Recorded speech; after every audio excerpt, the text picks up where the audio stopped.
Hello बच्चों, कैसे हो। आशा करता हूं कि आप लोग बहुत अच्छे होंगे। तो प्यारे बच्चों, आज क्लास 12th केमिस्ट्री में चैप्टर तीसरा आपका रासायनिक बलगतिकी यानी कि केमिकल काइनेटिक्स की शुरुआत करने जा रहे हैं बच्चों, जिसका आपका लेक्चर नंबर फर्स्ट है। ठीक है, चैप्टर तीसरा है रासायनिक बलगतिकी, इंग्लिश में बोलते हैं बच्चों केमिकल काइनेटिक्स, और लेक्चर है आपका फर्स्ट। ये बहुत इंपॉर्टेंट चैप्टर है बच्चों।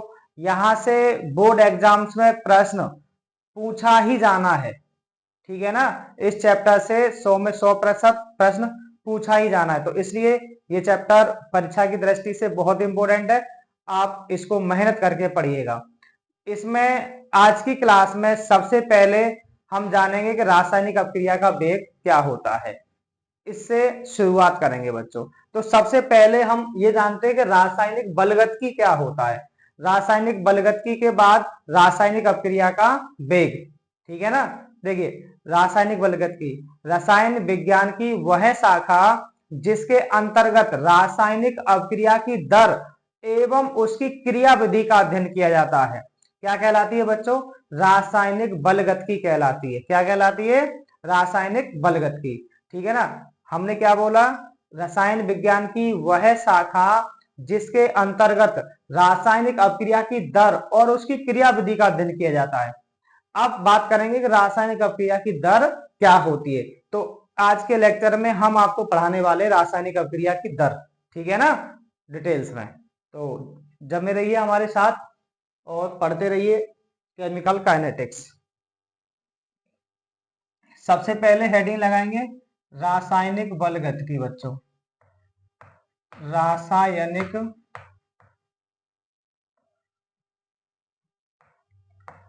बलगतिकी।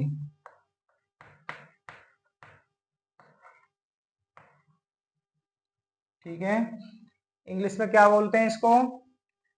Chemical kinetics. Chemical kinetics. ठीक है, हमने क्या बताया आपको? रसायन विज्ञान की वह शाखा, रसायन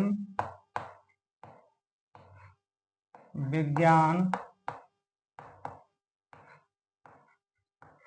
की वह शाखा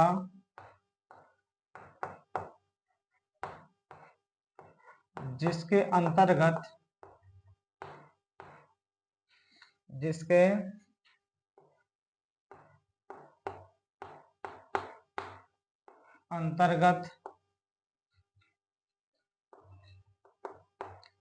रासायनिक अपक्रिया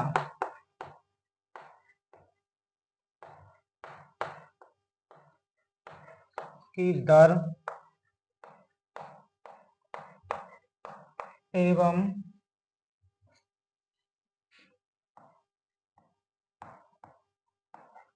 उसकी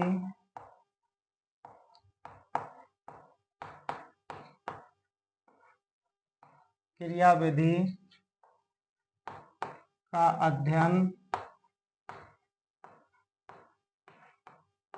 किया जाता है। क्रियाविधि का अध्ययन किया जाता है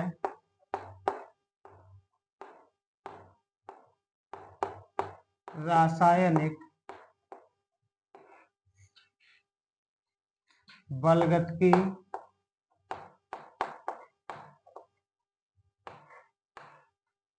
कहलाती है।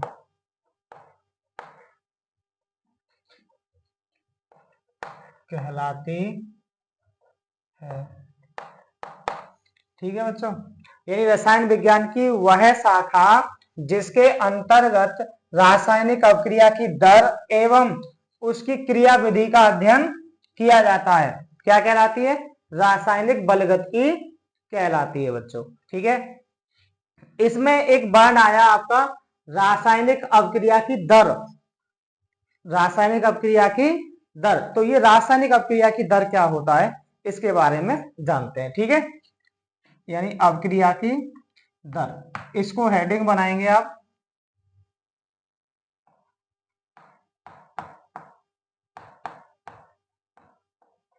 अभिक्रिया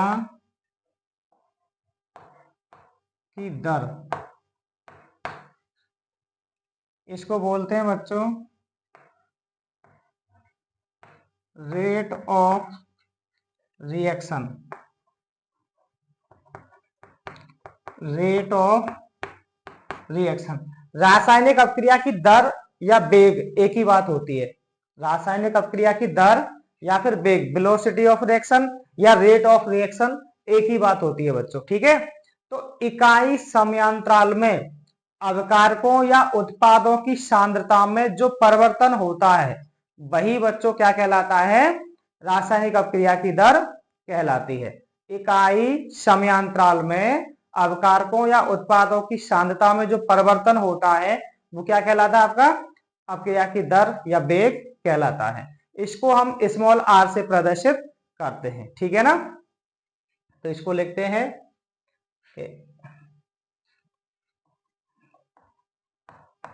इकाई समयांतराल में, इकाई समयांतराल में अभिकारक अथवा उत्पाद की सांद्रता में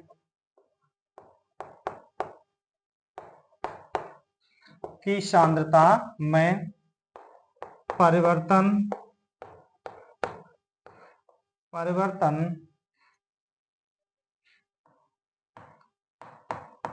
अभिक्रिया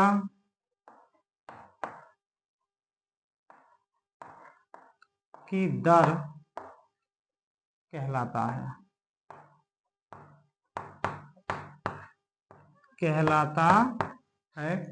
ठीक है। इकाई समयांतराल में अवकारक अथवा उत्पाद की सांद्रता में परिवर्तन अभिक्रिया की दर कहलाता है। इसे स्मॉल आर से प्रदर्शित करते हैं,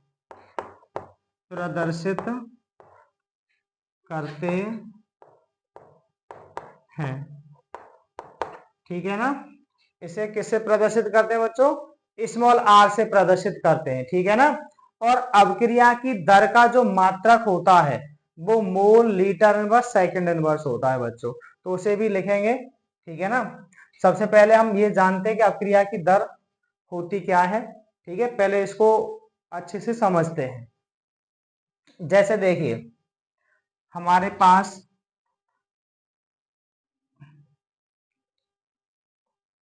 ये ग्राफ बना के समझते हैं, ठीक है। ये कोई अवकारक है, रिएक्टेंट है, क्या है बच्चों, ये रिएक्टेंट, और ये इसकी सांद्रता है यहाँ पर, ठीक है। सांद्रता को बड़े कोष्टक से व्यक्त करते हैं बच्चों। और ये प्रोडक्ट आपका बना ही नहीं है तो प्रोडक्ट होगा बिल्कुल शून्य, ठीक है। चलो यहाँ बना देंगे इसको, प्रोडक्ट होगा बिल्कुल शून्य, ठीक है।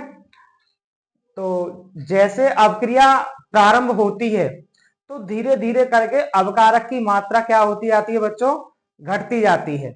अवकारक की मात्रा क्या होती जाती है, घटती जाती है, और उत्पाद की मात्रा बढ़ती जाती है धीरे धीरे करके। तो इसलिए जो अवकारक की सांद्रता का जो ग्राफ है वो तो बच्चों गिर जाता है, ठीक है। यानी ये माइनस का डेल्टा आर, मतलब अवकारक की सांद्रता में क्या होती है बच्चों, कमी होती है, और उत्पाद की सांद्रता में क्या होती है, वृद्धि होती है। तो इसलिए उत्पाद का ग्राफ क्या होता है बच्चों, बढ़ जाता है, ये जाता है प्लस में। डेल्टा दिखाता है परिवर्तन को, बड़ा कोष्टक दिखाता है सांद्रता को, और अंदर किसकी सांद्रता, प्रोडक्ट की, ठीक है ना। किसकी सांद्रता बच्चों, प्रोडक्ट की। ऐसे ही ये डेल्टा परिवर्तन को दिखा रहा है, माइनस कमी को दिखा रहा है, और बड़ा कोष्टक सांद्रता को, और आर क्या है, रिएक्टेंट अवकारक है, ठीक है। और ये प्लस किसको दिखा रहा है, वृद्धि को। अब समझें, जैसे हमारे पास कोई लकड़ी है, ठीक है। अब लकड़ी हमने जलाना स्टार्ट नहीं किया बच्चों, तो कोई भी रासायनिक अपक्रिया नहीं हो रही है। उस समय अवकारक की जितनी मात्रा है वो पूरी रहेगी, और उत्पाद लकड़ी को जलाने पर क्या बनता है, कोयला बनता है और राख बनती है ना। तो वो बना ही नहीं है तो उत्पाद की सांद्रता क्या होगी, शून्य होगी। और जैसे ही हमने लकड़ी को जलाना स्टार्ट किया तो रासायनिक अपक्रिया प्रारंभ हो जाएगी बच्चों। और रासायनिक अपक्रिया जब प्रारंभ हो गई तो धीरे धीरे करके लकड़ी की सांद्रता घटती जाएगी और उत्पाद की सांद्रता बढ़ती जाएगी। मतलब राख और कोयला ये बनता जाएगा, जो बिल्कुल शून्य था उसकी मात्रा क्या होती जाएगी, बढ़ती जाएगी बच्चों। तो अब आपके समझ में आ गया होगा कि जो अवकारक की सांद्रता है वो घटती जाती है तो इसलिए उसे माइनस में लिखते हैं, और उत्पाद की सांद्रता बढ़ती जाती है तो इसलिए उसे प्लस में लिखते हैं। जैसे सपोज कर लो बेटा कि मेरे पास ये चौक है, क्या है ये चौक, और जब मैं इस चौक से लिखना स्टार्ट नहीं करूं तो मेरे पास इस चौक की सांद्रता पूरी होगी, ठीक है ना। और जो डस्ट है, जो उत्पाद बनने वाला है, तो उसकी सांद्रता क्या होगी, शून्य होगी। और जैसे जैसे मैंने इस चौक से लिखना स्टार्ट कर दिया तो फिर ये चौक घटता जाएगा, क्या हो जाएगा, घटता जाएगा। तो इसकी सांद्रता क्या होती जाएगी, कम होती जाएगी, इसकी मात्रा कम होती जाएगी, है ना। तो इसी प्रकार से समझ सकते हैं कि जब कोई रासायनिक अपक्रिया प्रारंभ हो जाती है तो अवकारक की मात्रा क्या होती जाती है, कम होती जाती है, और उत्पाद की मात्रा बढ़ती जाती है। तो इसलिए उत्पाद की मात्रा को लिखते हैं बच्चों प्लस में, और अवकारक की मात्रा को किस में लिखते हैं, माइनस में। वही हमने दिखाया कि अवकारक की सांद्रता को माइनस में और उत्पाद की को प्लस में, ठीक है। तो अपक्रिया का जो वेग है ना, या दर है, उसके लिए फॉर्मूला निकालेंगे। अपक्रिया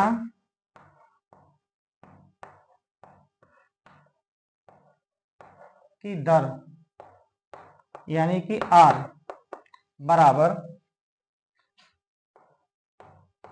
अवकारक अथवा उत्पाद की सांद्रता में परिवर्तन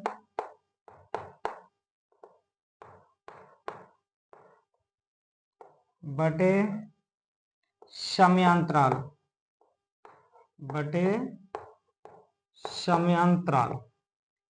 ठीक है। ये होता है आपका फॉर्मूला। अवकारक अपक्रिया की दर R बराबर अवकारक अथवा उत्पाद की सांद्रता में परिवर्तन, अवकारक और उत्पाद की सांद्रता में परिवर्तन बटे समयांतराल, ठीक है, समय में कितना अंतर हुआ है। तो ये सूत्र लगाएंगे बच्चों, ठीक है। और unit of rate of reaction, अपक्रिया की दर का मात्रक क्या होता है बच्चों, अपक्रिया, यहां लिख लेंगे अपक्रिया की दर का मात्रक यानी वेग का मात्रक, अपक्रिया के वेग का मात्रक क्या होता है बच्चों, mole litre inverse second inverse, ठीक है। ये सेकंड इनवर्स क्या है बच्चों, समय है, क्या है, समय। अगर समय आपका मिनट में दिया हो तो या करके इसको ये भी लिख सकते हो कि मोल लीटर इनवर्स और मिनट इनवर्स। अगर ये समय आपका घंटे में दिया है तो यहाँ आवर इनवर्स कर सकते हो। ये समय आपका दिन में दिया है तो डे इनवर्स कर सकते हो बच्चों, ठीक है। बाकी ज्यादातर आपको क्या लगाना है, mole litre inverse second inverse, यही आपके यूज में आने वाला है बच्चों, ठीक है। किसी भी रासायनिक अपक्रिया की दर को कैसे फाइंड करते हैं उसे अभी बताएंगे। सबसे पहले आप इसे अपनी नोटबुक पर नोट करें।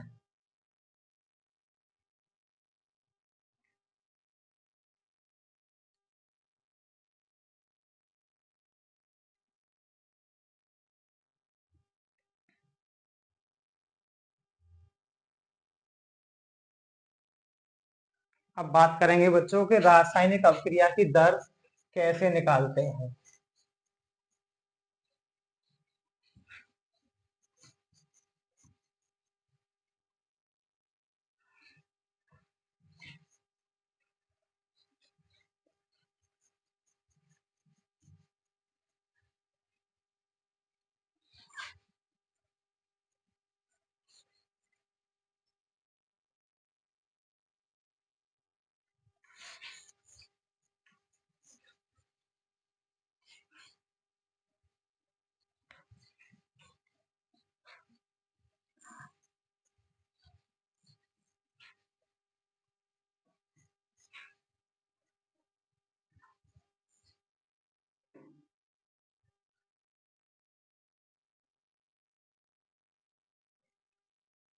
देखिए, जैसे हमारे पास है आर एरो पी।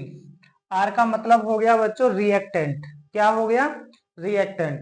और पी का मतलब हो गया प्रोडक्ट। रिएक्टेंट मीन्स होता है अभिकारक।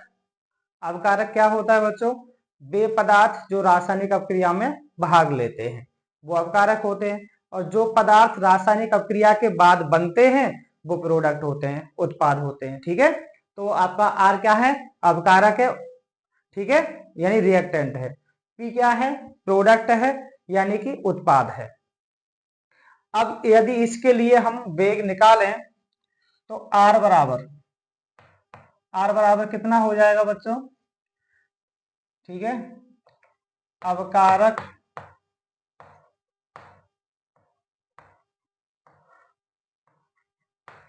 की सांद्रता में कमी होती है, में कमी बटे समयांतराल। समयांतराल मतलब समय में अंतर, और समय में अंतर को किससे दिखाते हैं, डेल्टा टी से बच्चों। किससे दिखाते हैं, डेल्टा टी, ये समय में परिवर्तन है। तो यहाँ पे कितना आ जाएगा बच्चों, आर बराबर अवकारक की सांद्रता, सांद्रता को हम दिखाते हैं इससे, बड़े कोष्टक से, कि सांद्रता किसकी है, अवकारक की। तो अवकारक क्या है, आर, में कमी, यानी परिवर्तन हो रहा है, और परिवर्तन में भी क्या आ रही है, परिवर्तन को हम दिखाएंगे बच्चों डेल्टा से, ठीक है, और कमी को किससे दिखाएंगे, माइनस से, बटे डेल्टा टी। ठीक है, तो माइनस डेल्टा आर बटे डेल्टा टी।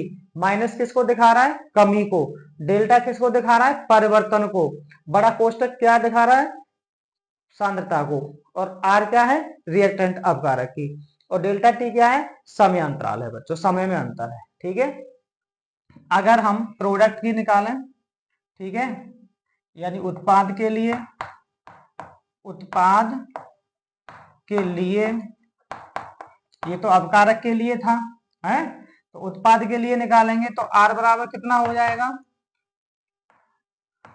उत्पाद की सांद्रता में वृद्धि बटे समयांतराल अर्थात डेल्टा टी। ठीक है, तो आर बराबर ये कितना हो जाएगा बच्चों, उत्पाद की सांद्रता में वृद्धि, उत्पाद परिवर्तन हो रहा है, परिवर्तन को डेल्टा, और सांद्रता को कैपिटल ब्रैकेट, उत्पाद को पी से दिखाते हैं, और वृद्धि हो रही है तो प्लस लगाएंगे, बटे डेल्टा टी। ठीक है ना, तो ऐसे करके हम किसी भी अपक्रिया का वेग निकाल सकते हैं बच्चों। ठीक है, अब हम आपको प्रैक्टिस कराते हैं एग्जाम्पल्स पर, जैसे कि हमने एग्जाम्पल लिया, आपका एग्जाम्पल है फर्स्ट, ठीक है, और ये क्या है, ए एरो बी, ये कोई अपक्रिया है बच्चों। ठीक है, क्या है, अपक्रिया है, तो ये अपकारक है और ये क्या है, उत्पाद है, और इसमें हमें प्रत्येक का क्या निकालना है, वेग निकालना है। ठीक है, अपकारक का भी और उत्पाद का भी। तो सबसे पहले हम आर बराबर निकालेंगे, आर बराबर अपकारक का निकालेंगे तो माइनस लगाते हैं बच्चों, डेल्टा परिवर्तन को दिखाता है, और अपकारक कौन है, ए, तो ए की सांद्रता बटे डेल्टा टी। ठीक है, अगर हम बी का निकालेंगे, बी मतलब उत्पाद है, तो उत्पाद का निकालेंगे तो आर बराबर कितना आ जाएगा, प्लस, और फिर डेल्टा, और बी की सांद्रता बटे डेल्टा टी आ जाएगा। ठीक है, तो इस प्रकार से हम किसी भी रिएक्शन का वेग निकाल सकते हैं बच्चों। अब एग्जाम्पल दूसरा देखते हैं। एग्जाम्पल दूसरा, यदि एक अवकारक ना होकर के दो हो जाए, जैसे a plus B arrow C plus D, है ना, ऐसे दो अवकारक हो जाएं, तब क्या करेंगे हम, तो पहले हम पहले अवकारक का वेग निकालेंगे, आर बराबर इसका निकालेंगे तो माइनस का डेल्टा और ए की सांद्रता बटे डेल्टा टी। ठीक है, अब ऐसे ही फिर बी का निकालेंगे, तो आर बराबर माइनस का डेल्टा और बी की सांद्रता बटे डेल्टा टी। अब सी क्या है, उत्पाद है, तो उत्पाद की सांद्रता में क्या होती है, वृद्धि होती है। ठीक है, तो आर बराबर यहाँ वृद्धि होगी तो प्लस लगाएंगे, और ये डेल्टा और सी की सांद्रता बटे डेल्टा टी, इसका वेग आ गया ये।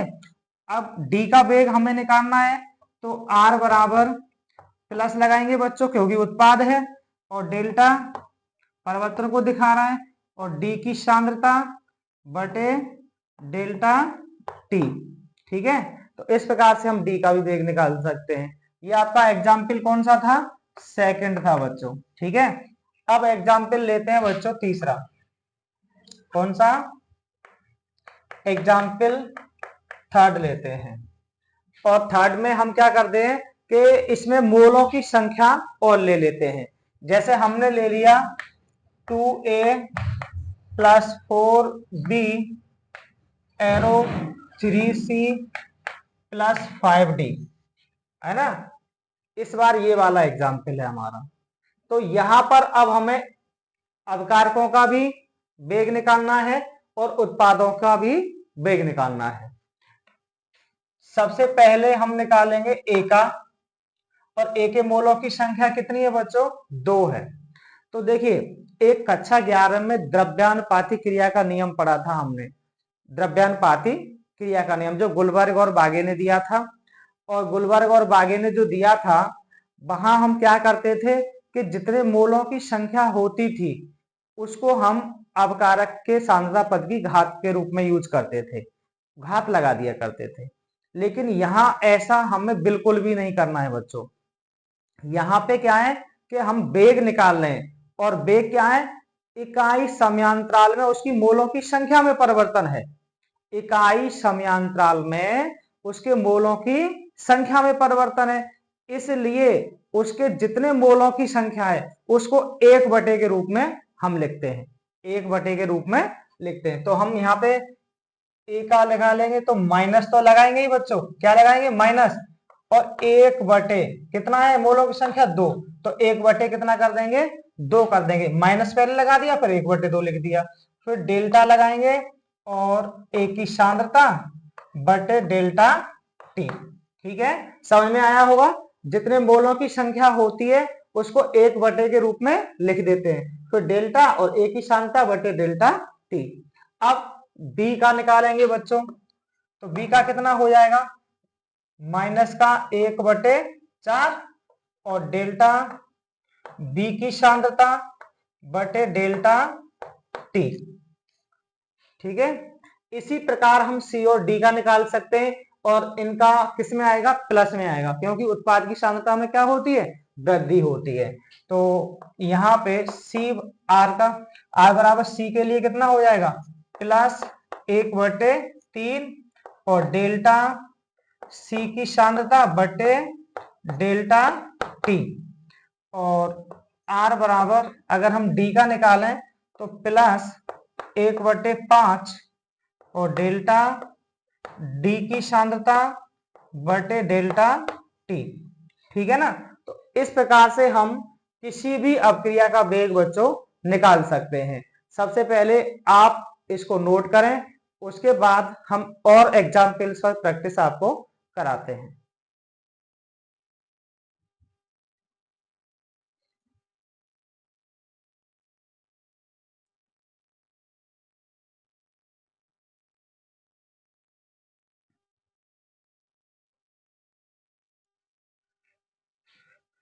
तो अभी और एग्जाम्पल पे बात करते हैं बच्चों।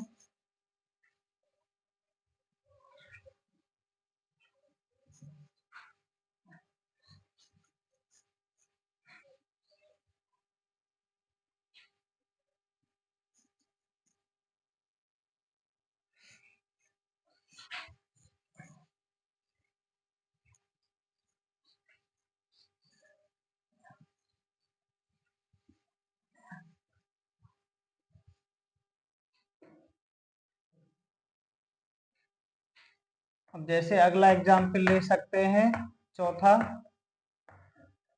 N2 plus 3 times H2 arrow 2 times NH3, ठीक है। और यहां पर हमें क्या निकालना है, वेग निकालना है बच्चों। तब R बराबर N2 के मोलों की संख्या 1 है, यहाँ पे सामने कोई भी संख्या नहीं है तो फिर 1 है, तो 1 को तो हम लिखते ही नहीं है, तो माइनस डेल्टा N2 की सांद्रता बटे डेल्टा T हो जाएगा, ठीक है। अब हमें किसका निकालना है, H2 का। किसका निकालना है, H2 का, ठीक है। तो H2 का जब वेग निकालेंगे हम, तब क्या करेंगे बच्चों, R बराबर इसके मोलों की संख्या 3 है, तो -1/3 और डेल्टा H2 की सांद्रता बटे डेल्टा T, ठीक है। इसी प्रकार अब हमें ये उत्पाद है अमोनिया NH3, तो इसका हमें क्या निकालना है, वेग निकालना है बच्चों। तब क्या करेंगे, ये प्लस में आएगा, किस में आएगा, प्लस में। 2 है मोलों की संख्या तो 1/2 हो जाएगा, और डेल्टा NH3 की सांद्रता बटे डेल्टा T। तो उम्मीद करता हूं कि आपको वेग निकालने की प्रोसेस समझ में आई होगी बच्चों, ठीक है। अभी बात करते हैं, एक और होता है औसत दर या वेग। औसत दर या वेग किसे कहते हैं हम, ठीक है ना, तो उसके बारे में बात करते हैं।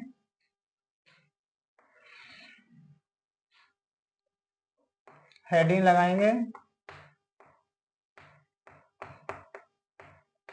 औसत दर या वेग, इसको इंग्लिश में बोलते हैं बच्चों एवरेज रेट। एवरेज रेट, इसको हम RAV से डिनोट करते हैं, ठीक है ना, RAV से।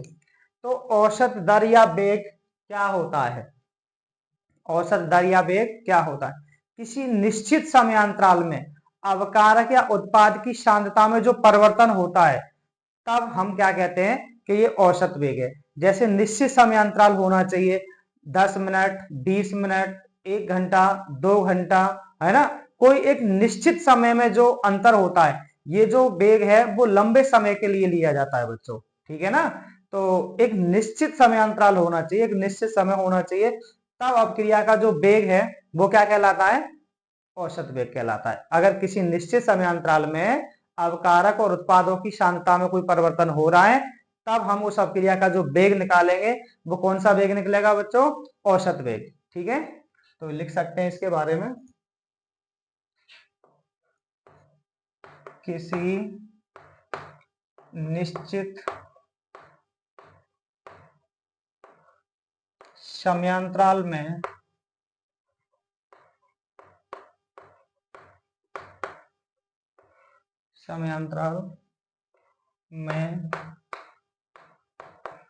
अवकारक या उत्पाद की सांद्रता में होने वाले परिवर्तन को अपक्रिया की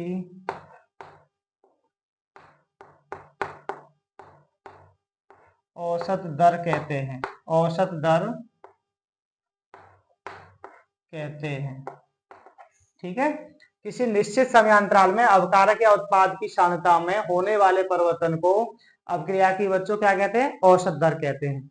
यानी कि R एवरेज बराबर प्लस माइनस, हम उत्पाद के लिए प्लस लेंगे और अवकारक के लिए क्या लेंगे बच्चों, माइनस, और डेल्टा परिवर्तन को दिखाएगा।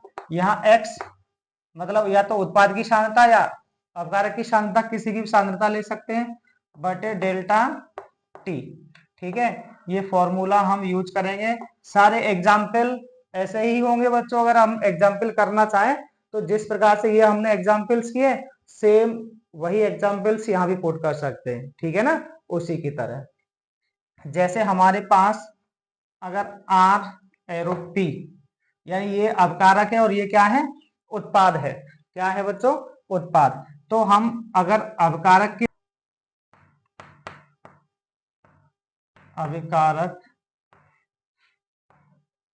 के लिए,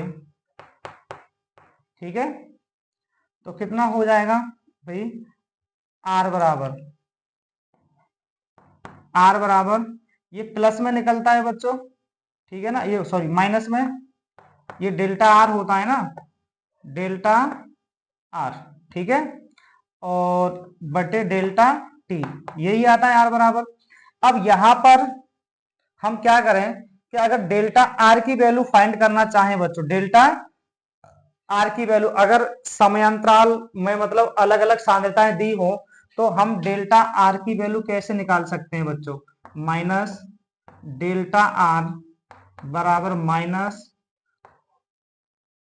R2 माइनस R1, यानी जो बाद में सांद्रता दी होगी उसमें से पहली सांद्रता को क्या कर देंगे बच्चों, घटा देंगे R2 माइनस R1 करके, ठीक है। अच्छा, अगर हमें क्या करना है, उत्पाद के लिए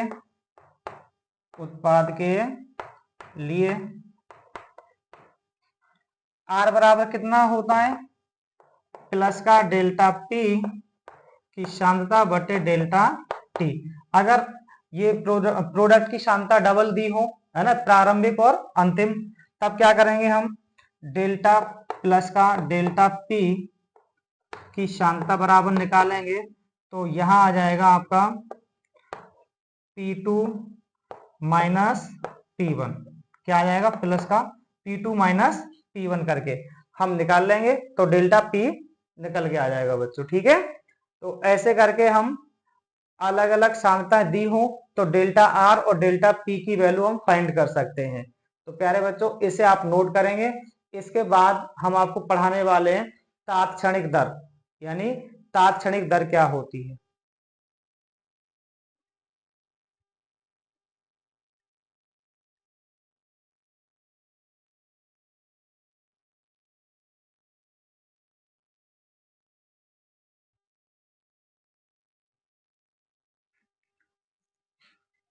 अब बात करते हैं बच्चों तात्क्षणिक वेग की।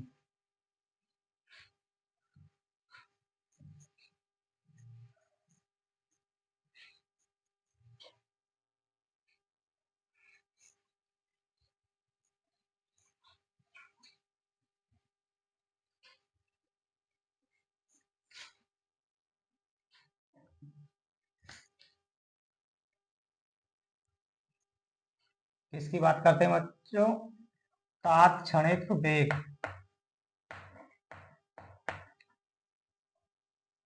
तात्क्षणिक वेग इसको इंग्लिश में बोलते हैं इंस्टेंटेनियस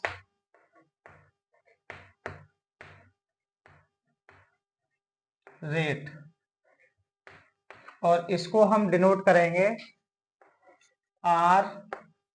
RINST से, ठीक है, सफिक्स में लिख देंगे INST।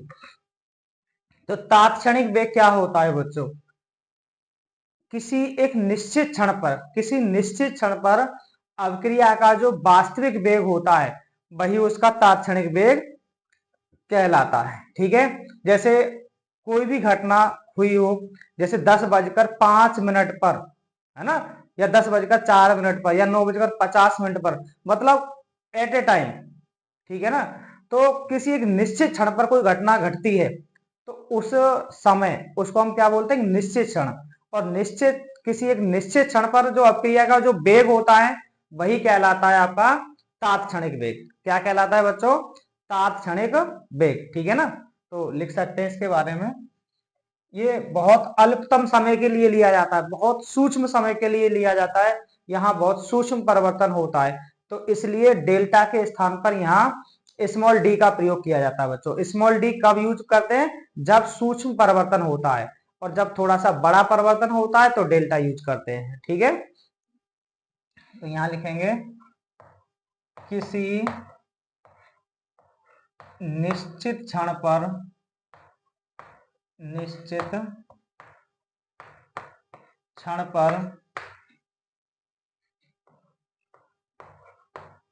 अवक्रिया का वास्तविक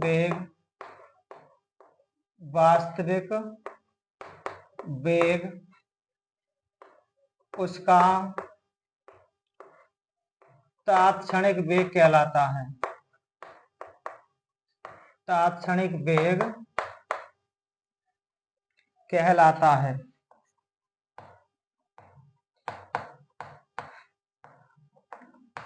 ठीक है ना, किसी निश्चित क्षण पर अवक्रिया का वास्तविक वेग उसका तात्क्षणिक वेग कहलाता है। ठीक है, अब जैसे हमारे पास है आर एरो पी, ये रिएक्टेंट है, ये प्रोडक्ट है। अगर हम इस अवक्रिया में क्या करेंगे, तात्क्षणिक वेग निकालेंगे बच्चों, तो आर के लिए पहले किसके लिए निकालेंगे, आर के लिए, तब कितना हो जाएगा,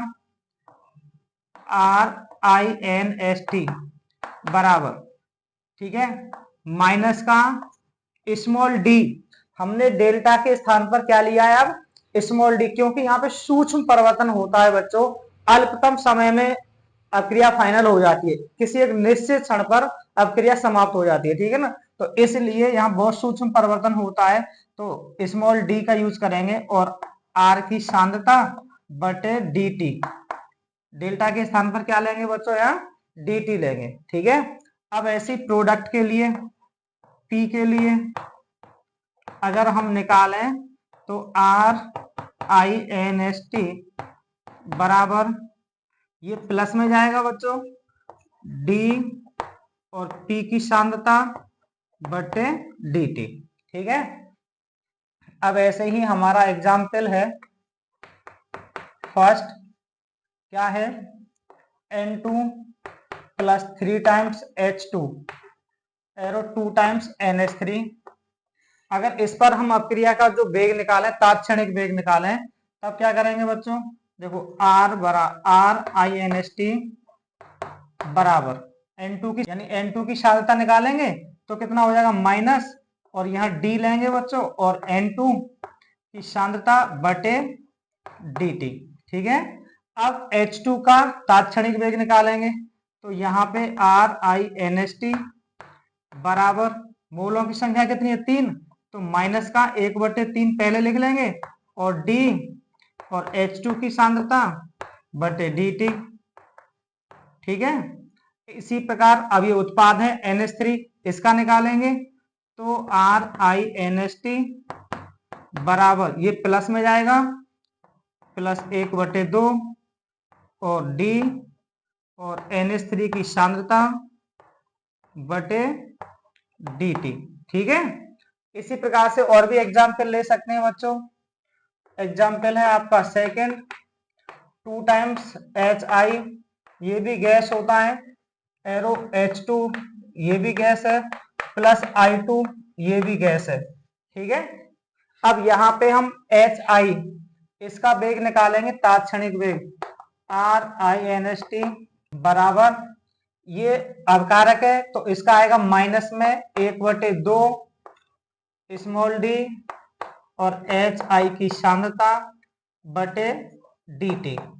ठीक है, अब ये उत्पाद है तो इसका प्लस में आएगा बच्चों, तो RINST बराबर, इसके मोलों की संख्या तो 1 है तो कोई दिक्कत नहीं, तो ये आ जाएगा आपका प्लस D और H2 की सांद्रता बटे dt।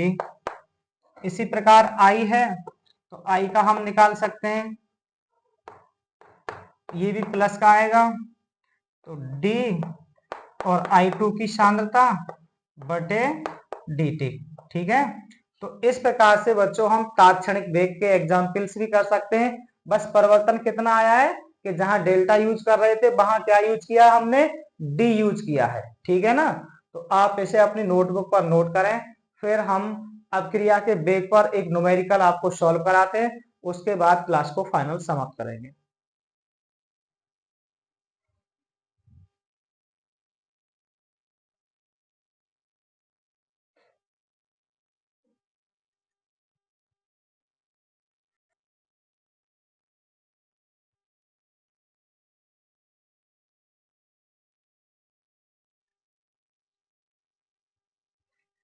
हाँ तो बच्चों, अब आपका जो है वेग पर एक क्वेश्चन करा रहे हैं आपको। जैसे क्वेश्चन है आपका 2A एरो उत्पाद, 2A एरो उत्पाद अभिक्रिया में A की सांद्रता 10 मिनट में 0.5 मोल प्रति लीटर से घटकर 0.4 मोल प्रति लीटर रह जाती है।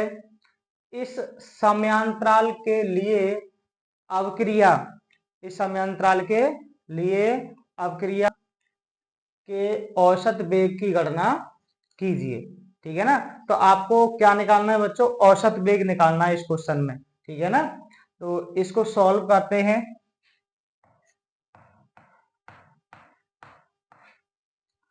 देखिए सबसे पहले क्या दिया है इन्होंने, 2A एरो उत्पाद यानी कि प्रोडक्ट, उत्पाद यानी कि प्रोडक्ट। ठीक है, ये दिया है। ए की सांद्रता 10 मिनट में। अब यहां बच्चों डेल्टा टी का मान इसने दिया है, डेल्टा टी बराबर 10 मिनट। ठीक है ना, 10 मिनट 0.5 मोल प्रति लीटर से घटकर 0.54 मोल प्रति लीटर रह जाती है। तो ये हो गया आपका A1 का मान और ये हो गया आपका A2 का मान। ठीक है, तो अब हम निकालेंगे डेल्टा ए की सांद्रता, तो बराबर A2 माइनस A1। A2 कितना है 0.4 माइनस A1 कितना है बच्चों 0.5।